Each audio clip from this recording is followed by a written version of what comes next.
বাবুর্চিদের হাতের বিফ তেহারি কেন এতটা মজাদার হয় সেই রেসিপিটাই শেয়ার করব। আসসালামু আলাইকুম, আমন্ত্রণ জানাচ্ছি আজকে এপিসোডটি দেখার জন্য।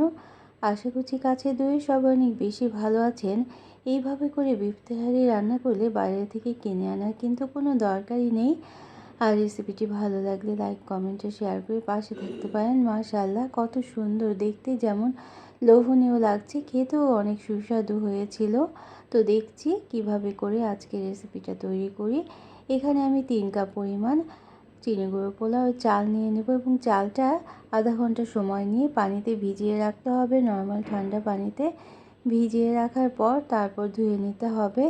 এবং 3 কাপ চালের জন্য আমি 1 কেজি পরিমাণ গরুর মাংস নিয়েছি। গরুর মাংসটাও খুব ভালোভাবে কেটে ধুয়ে পরিষ্কার করে নিয়েছি, ছোট পিস করে কেটে নিয়েছি, কারণ আমরা জানি তেহারের মাংসটা কিন্তু খুব ছোট পিস করেই কেটে নিতে হয়। ঠিক এরকম সাইজের 1 ইঞ্চি বর্গ ইঞ্চির মতো।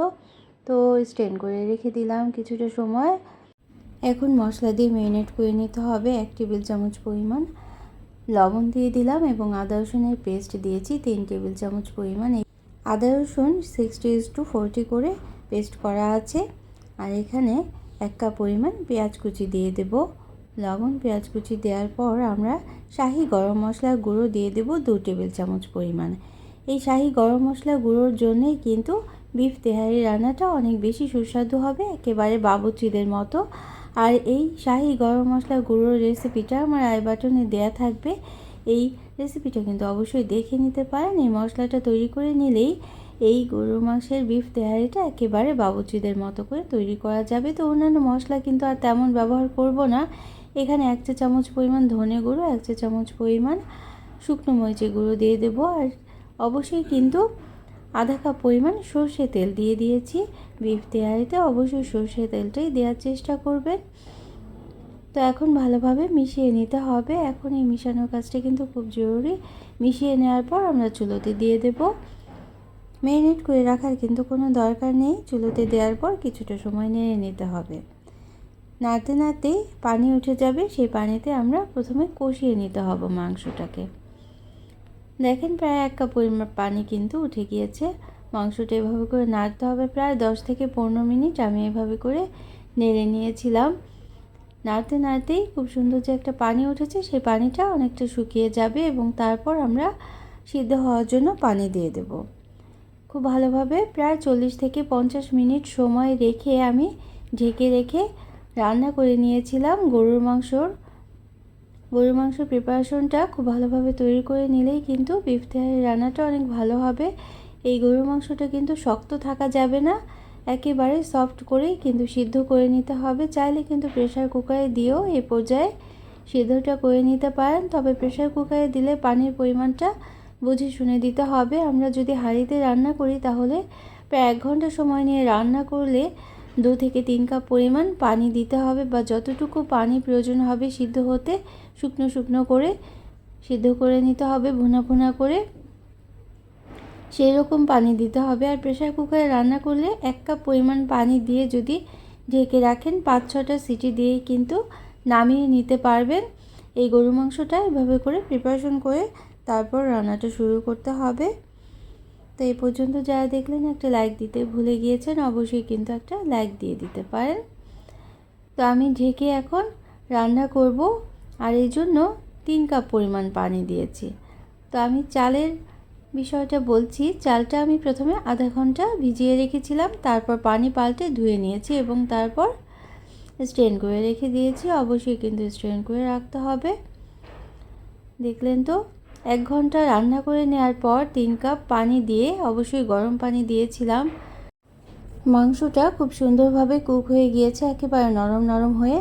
তো অনেকটা পানি কিন্তু রয়ে গিয়েছে, এজন্য আমি এভাবে করে কষিয়ে পানিটা একেবারে শুকনো শুকনো করে নিতে হবে। প্রায় অর্ধেকটা পানি কমিয়ে নিতে হবে। আরও কিছুক্ষণ নেড়ে চেড়ে আবার প্রায় 20 থেকে 25 মিনিট সময় নিয়ে পানিটা আমি কমিয়ে নিয়েছিলাম। আরও কিছুক্ষণ ঢেকে রেখেছিলাম। তো ঢাকনা খুলে বারবার কিন্তু আমি নেড়ে দিয়েছি। এভাবে করে নরম করে মাংসটাকে সিদ্ধ করে নিতে হবে। তারপর এই মাংসটাকে আমরা উঠিয়ে নেব এবং এই যে মশলাটা রয়ে গেল, এই মশলার মধ্যে আমরা চালটা ভুনে চালের প্রিপারেশনটা করে নেব। তো এই পর্যন্ত যারা দেখলেন অবশ্যই কিন্তু কমেন্ট করে জানাতে পারেন আজকের রেসিপিটা কেমন লাগলো, এবং যারা প্রথম ভিজিট করছেন তারা চাইলে চ্যানেলটিকে সাবস্ক্রাইব করে বেল বাটনটাকে একটা প্রেস করে রাখবেন, তাহলে নোটিফিকেশন পেয়ে পরবর্তী রেসিপিগুলো দেখে নিতে পারবেন। আর শেয়ার করে দিতে পারেন ফ্রেন্ডস অ্যান্ড ফ্যামিলির সাথে, তারাও কিন্তু দেখে নিতে পারেন বাবুর্চিদের স্টাইলে কিভাবে করে কত সহজেই বিফ তেহারিটা ঘরেই রান্না করে নেওয়া যায়। এভাবে করে রান্না করে নিলে কিন্তু বাইরে থেকে আর আনার প্রয়োজনই হবে না। খুব সুন্দর ঘ্রাণ ছড়িয়ে পড়েছিল। তো এখন মাংসগুলোকে উঠিয়ে নেব এবং চালটা যে আমরা পানি ঝরিয়ে রেখেছিলাম সেই চালটাও আমরা দিয়ে দেব। তো অবশ্যই কিন্তু শাহি গরম মশলার গুঁড়োটা যখন রান্না করবেন ঠিক তখনই তৈরি করে নেওয়ার চেষ্টা করবেন। এখন এই চালটা দেওয়ার পর আমরা কিছুটা সময় নেড়ে নেব প্রথমে, তারপর পানিটা দিয়ে দিতে হবে। 3 কাপ চালের জন্য 6 কাপ গরম পানি, ফুটন্ত গরম পানি দিয়ে দিব। তো ফুটন্ত 6 কাপ গরম পানির মধ্যে আমি 5 কাপ গরম পানি দিয়েছি এবং 1 কাপ দুধ দিয়েছি। এই দুধটা কিন্তু অবশ্যই দেওয়ার চেষ্টা করবেন। তো দুধ মিলে আমার 6 কাপ পরিমাণ তরল দেওয়া হলো। তো এখন রান্না করে নিতে হবে। প্রায় 20 মিনিট রান্না করে নেওয়ার পর চালটা খুব সুন্দরভাবে কুক হয়ে যাবে এবং তারপর আমরা মাংসটা মিশিয়ে দমে রেখে দেব। এই পানির পরিমাণটা কিন্তু অবশ্যই বুঝে শুনে দিতে হবে, তাহলেই কিন্তু খুব ঝরঝরে বিরিয়ানিটা বা তেহারিটা রান্না করতে পারবেন। পানির পরিমাণ যদি কম বেশি হয় তাহলে কিন্তু তেহারিটা ঝরঝরে হবে না অথবা গলেও যেতে পারে। আমি এখানে 3 কাপ চালের জন্য 6 কাপ পরিমাণ তরল দিয়েছি। তো এখন 20 মিনিট রান্না করে নেওয়ার পর তো আমি লবণটা দেখে নিলাম। পানিটা একটু মুখে দিয়ে দেখতে হবে যে লবণের পরিমাণটা ঠিক আছে কি না। তো আমি এখানে দেখে 1 চা চামচ পরিমাণ লবণ দিয়ে দিলাম। যেহেতু আমরা মাংসের মধ্যে লবণ দিয়েছি, এখন কিন্তু লবণের পরিমাণটা খুব বেশি লাগবে না। কাঁচামরিচ ফালি দিয়ে দিলাম এবং 1 চা চামচ পরিমাণ গোলাপ জল বা কেওড়া জল দিয়ে দিলাম, আধা চা চামচ দিয়েছি। তারপর নিয়ে নিতে হবে এবং এই পর্যায়ে একটা কাজ কিন্তু খুব জরুরি, অর্থাৎ এই পানিটা কতটুকু রাখবেন।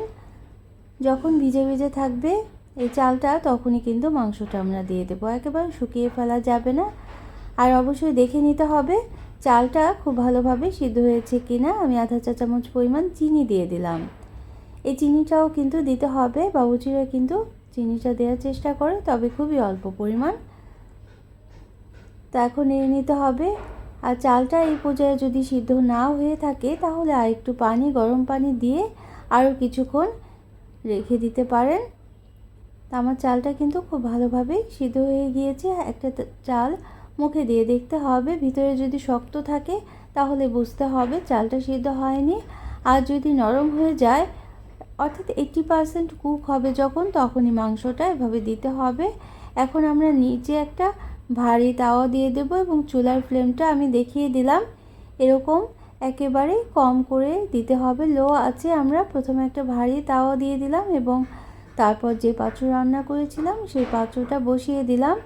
তো আমি দমে রেখেছিলাম প্রায় আধা ঘন্টার মতো, এর মধ্যে কিন্তু আর নেড়ে দেইনি। আধা ঘন্টা দমে রাখার পর মাশাআল্লাহ এটার ঘ্রাণ কিন্তু পুরো বাড়ি ছড়িয়ে পড়েছিল। এতটাই টেস্টি হয়। বাইরে যখন বাবুর্চিরা রান্না করে দোকানের পাশ দিয়ে যাওয়ার সময় কিন্তু ঠিক এরকম ঘ্রাণটাই ছড়িয়ে পড়ে। দেখলেন তো কত সহজেই আজকের এই রান্নাটা করে নেওয়া যায় মাত্র একটি মাত্র মশলা দিয়েই।